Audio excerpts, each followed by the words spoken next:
Hi class. I wanted to make this video to talk to you a little bit about organizing description essays. I've been going through the essays and I see that there may be some confusion on how to organize. So I want to give you a few suggestions of possible ways to put together your essay so that it builds and makes logical sense, and also some resources in your textbook that you can use to help support that. So for this essay, you want to use the same structure as you used for your last. You want to have an introduction with a clear thesis statement, a conclusion, and then at least 3 body paragraphs with PIE structure. So for your introduction, you want to have a hook and then some introductory information that eases your reader into your paper. And then you want a thesis statement, and the thesis statement should give your definition of the term that you're wishing to define. So remember, you're looking at types of people here. So how we define people might be by their shared characteristics. So we might say that, not all baby boomers are the same.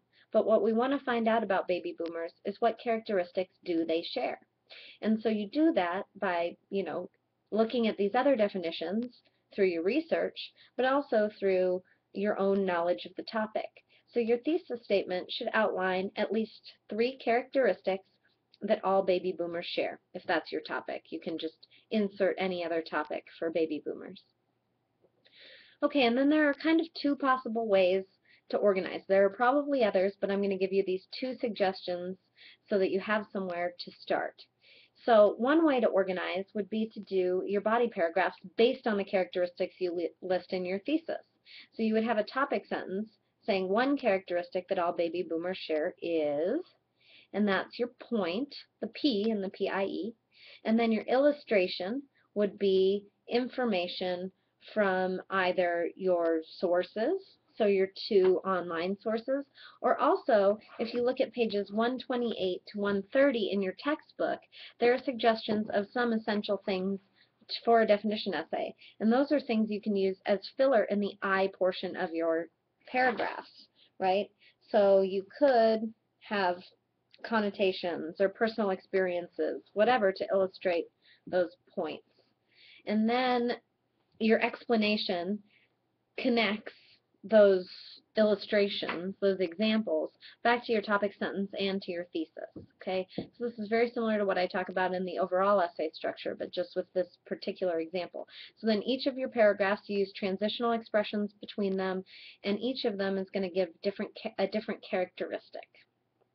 The other way that you could potentially organize is you could go through each of your dictionary definitions, so from your sources. So one paragraph has one source. You could talk about how that's similar or different to what you see as the definition. And then in the end, you could have a paragraph talking specifically about your definition.